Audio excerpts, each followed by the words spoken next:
So where does this colossal windfall come from? These weapons, these vehicles? Several weeks ago, we have videos that we actually presented on this channel where we actually talked about the money that was being paid to some of these elements by non-state actors and non-state governments, which I choose to mention because by the time I mention them, the video will be seriously bashed up. So this particular non-state actors have been paying this element for quite a while. So we talked about it here, right? And we brought up the necessity for the Sahelian states to actually have a reconfiguration of their currency. Ladies and gentlemen, to capture the enemy, you have to trace the money. To completely contain the enemy, you have to change your money. You understand? And to completely destroy the enemy, you have to be able to control and monitor how the money is being circulated. Now, one thing is that we said it so many months, and now the Malian government are talking about it. The Burkina government are talking about it. Need spells demand. They are now talking about it. If they are talking about it, they are looking at potential ways through which they can actually change that currency. That's diabolic currency. So, ladies and gentlemen, here is what they had to say about this. Remember, we said this before, but they are talking about it, meaning the voice of men are the voice of God. Let's listen to this video. So where does this colossal windfall come from? These weapons, these vehicles, in short, all the logistics of an army, and yet they have no fixed base. And yet the terrorists display them openly, right in front of the international community, the very same community that in principle fights against the financing of violence. This is where human intelligence must come into play to better understand the support these terrorists receive on the international stage.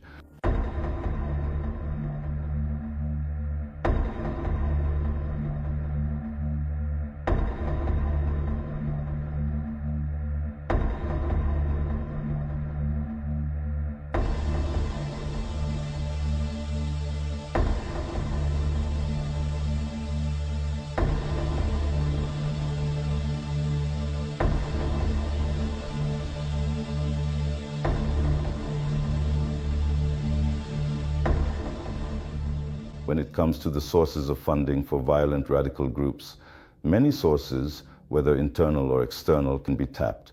We recall that among the members of groups supporting Islamic Islam, including certain elements of the Islamic State, some of Sahalavi's men have recently stayed in Libya and some in Ukraine.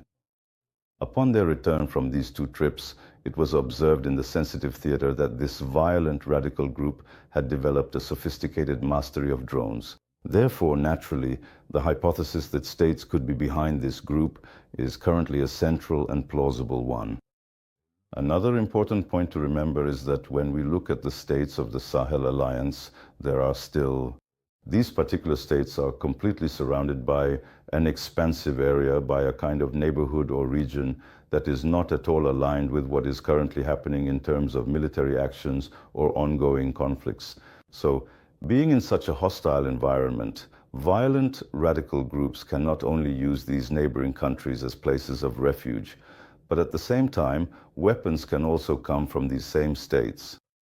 Here we can also, without any hesitation whatsoever, additionally incorporate all of this significant reshaping in terms of global geopolitics and even broader geostrategy that we are currently witnessing and observing.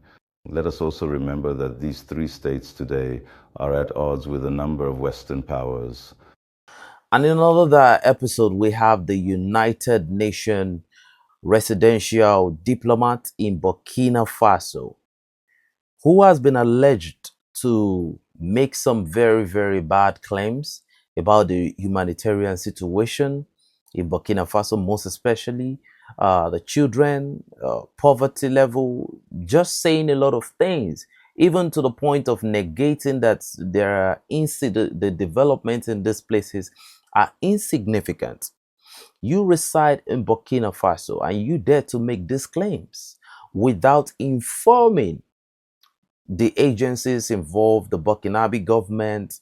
The efforts to, discredit these people is just so unimaginable at this point. But we all can see what we are seeing as Africans. Both we that are home and the ones in diaspora, we all can see what we are seeing. And ladies and gentlemen, based on that effect, Burkina Faso has brought a counter effect. Now she has been declared persona non grata. She will never ever set her feet in Burkina Faso again. We welcome the Minister of Communication, Culture, Arts and Tourism. Mr. Minister, good morning. The floor is yours. Good morning, Mr. Seko Zongo. Government statement from Burkina Faso. The government of Burkina Faso, after discovering the report by the Secretary General of the United Nations addressed to the Security Council entitled Children and Armed Conflict in Burkina Faso, is outraged by the total disregard shown towards the Burkinabe authorities and institutions who were neither involved in its preparation nor even informed of the study's conclusions. Indeed, it appears that this report was prepared by a special country team co-chaired by the resident coordinator of the United Nations system in Burkina Faso. The information recorded in this document covers several points, notably the analysis of the political, military, and security situation, as well as serious violations committed against children in accordance with the provisions of Resolution 1612, 2005. In a narrative style that indiscriminately cites both terrorists and the defense and security institutions of Burkina Faso, this report, which resembles a compilation of baseless claims and falsehoods, contains neither copies of investigative reports nor court rulings in its annexes to substantiate the alleged cases of violations against children attributed to the valiant Burkinabe fighters. The government deeply regrets that this information was compiled and published by the country task force without even involving the relevant Burkinabe authorities, something that would have allowed for a more comprehensive and unbiased understanding of the situation of children in areas facing significant security challenges in Burkina Faso. It is surprised by the persistence of certain United Nations agencies in Burkina Faso that carelessly and deliberately use ambiguous terminology, which conceals a clear intent to legitimize or reframe the barbarity that the Burkinabe people have been suffering for a decade. An official and unequivocal clarification had nevertheless been made on March 25, 2025, following a summons of the representatives of these agencies for its responsibility in co-chairing the drafting of a report compiling data without objective sources, So, ladies and gentlemen, another critical information. The former Malian Prime Minister has now been summoned for critical investigation for allegedly playing a very serious role in, stealing from the state a large amount of money. I mean, very, very diabolic amount of money. As I mentioned at the top of the show, for almost a week now, former Malian Prime Minister Choguel Maiga has been in police custody at the National Economic and Financial Center in Bamako. He is under investigation for the alleged embezzlement of public funds. To discuss this, we have Serge Daniel, our regional correspondent. Good evening, Serge.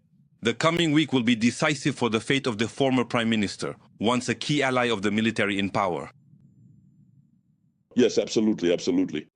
Because the latest information we have is that this Monday, Choguel Maiga has been summoned at 10 a.m. Universal Time before the Supreme Court of Mali. He will leave the Economic Division to go before the Supreme Court of Mali. And before the Supreme Court of Mali, he will first be received by the Attorney General of the court, with whom he will have a meeting. There will be a second stage to this summons, which will be before an investigating judge who will then decide whether to place him under a detention order to indict him or not. So that's roughly what is in store for Choguel Maiga this Monday. These are the enemies of the state. One thing that a lot of people need to understand is stealing is not just stealing. When you steal the amount of money that this man steals, you are killing the dreams of so many young Malians. And this is concerning a lot of African states. But luckily for the Malians, now they have a government that have the interest of the people at heart.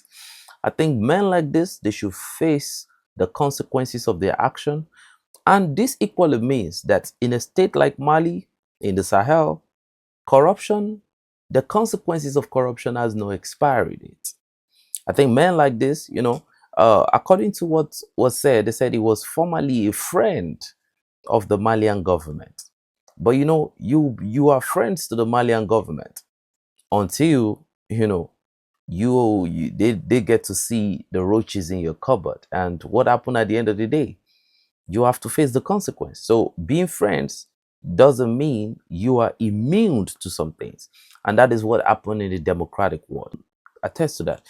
Once you're a friend with certain people, you can get away with anything. But it only shows the levels. It shows the difference between the two states, right? You can get away with things because you have connection to some particular or certain people. But here you cannot get away with it. So immediately they discovered and uncovered, and they went into the investigative phase. He started bringing up a lot of things that, free speech and all of that. Free speech is not our thing. We've been speaking from Adam. Am I not speaking? We've been speaking from God knows when, but he's talking about free speech. Is there free speech in democracy? Can you talk freely in democracy? No. I think there is free speech, but you have to, even with the free speech, you have to use your IQ. You can't just make some speech without, evidence. Where are the evidences he's making that there is no free speech? People cannot speak freely and all of that. It's all he's all a facade, and he has to face what he has to face. Ladies and gentlemen, I'm with this 100%. Now, along the line, he has been relating, allegedly, he has been relating information to this journalist that works for. Look at the base of the screen and you can see the organization where he works from. We've actually spoken about this man before, and when you look at the base of the screen and you see the organization he works for, definitely, I'm not talking based on emotion. The proof is out there. You can know whose interests they are working for. I'm just trying to be very careful with the way I speak, because we continue to receive different things from different sides. So from here forward, I would like to conclude the information with the fact that we hope that there will be quick implementation of the change in the currency. Hopefully they can do that very soon. We don't know when, but hopefully they can do that with it very soon. And as the earlier they do it, the better for them. And you will see that we're beginning to see quick results on the line of contact. So ladies and gentlemen, it's your boy 7200 signing out. And I said, or before I go, I just said this is very, very important, and I need to bring it to you because it's very essential to the liberation of the people of our beloved Sahel state. So ladies and gentlemen, it's your boy 7200 signing out, and I've said supporting for where I'm supporting from. And I want to appreciate everybody on this channel for supporting us, for giving us your backing, and for always making us understand that whatever happens, you are strongly behind us. We are not paid by the states. We are not sponsored by any state. We are sponsored by the people of Africa, in diaspora and at home. Thank you, because you all are my VIP. You all are the ones that sponsor every video I make, because you all are the reason why I am speaking right now, because you gave me the privilege to disseminate this critical information to you. And you will notice that some of this information has directly or indirectly reached the right authority. This is the change we preach. This is the change we're trying to impact.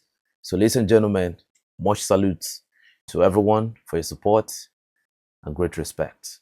Thank you, and God bless you.